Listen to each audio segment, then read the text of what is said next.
Ngayon guys, na tapos na natin yung pag disinfect ng ating takip. Ngayon ay papatuyuin natin. Kasi kailangan guys, tuyo to siya. At malinis. Dapat guys, malinis daw yung ating takip. Para guys,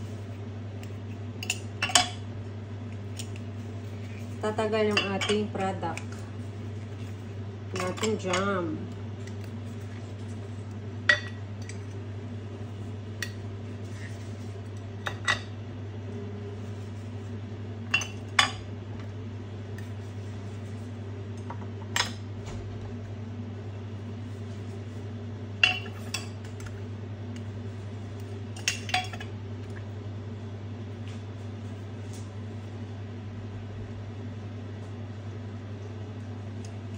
Yan. So, lapit na tayo matapos. After 10 years, matatapos na tayo, guys. Lalapit na tayo matapos. Medyo madami yung glass na ginawa ko kaysa naman magkulang. Kasi pag magkulang, start na naman tayo sa panibago. Kaya mas maganda yung madami kaysa sa makulang or masubra kaysa sa makulang.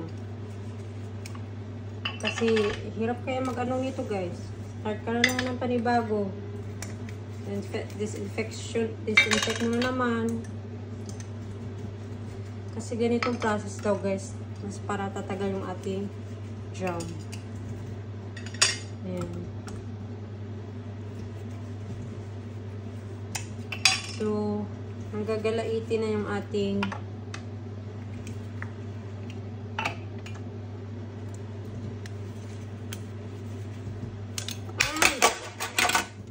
nalaglag tuloy siya guys. Ayun.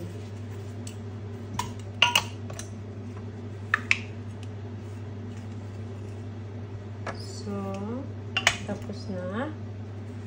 After 1 year ago, after 2 minutes ago, tapos na yung ating ngayon ay ito naman ang ating hahaluin natin siya ngayon. Yung ating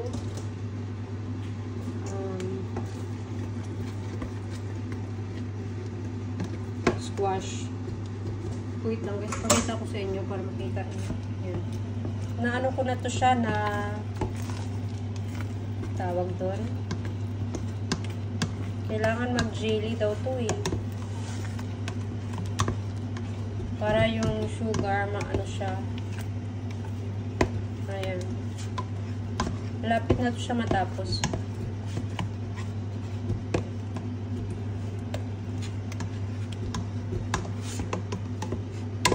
So, I think okay na to siya. Dito tayo sa isa. Sa ating apple jam.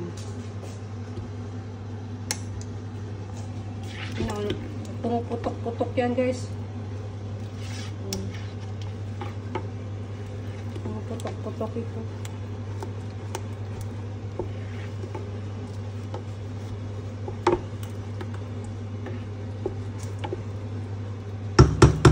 Hintayin natin yan siya.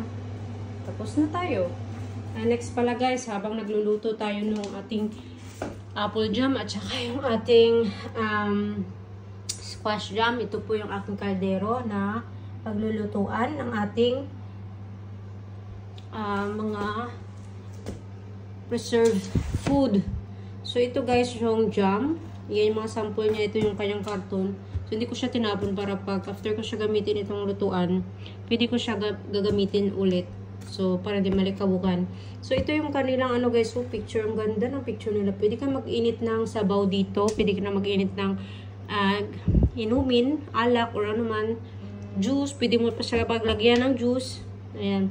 Tapos, ito naman yung para sa mga vegetables at saka fruits, mga ganun. So, maganda ang lutuan na ito, guys. So, ayan siya. Ito yung ginamit ko yesterday. Kasi diba nagluto ako ng or naggawa ako ng vegetables. Nag-preserve ako ng vegetables.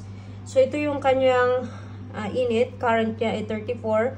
Hintayin natin na mag-90 tapos ilalagay na natin yung ating jam dito. So, hindi pa siya mainit guys eh. Pag mainit na, saka natin siya ilalagay. So, ayan nga guys, ang kalat ng kusina. Sininaan ko na yung apoy eh. Kasi pag malakas ang apoy mo to guys, pipitik-pitik to. Mahirap to siya anuhin. Ayan. Medyo lakasan natin kunti.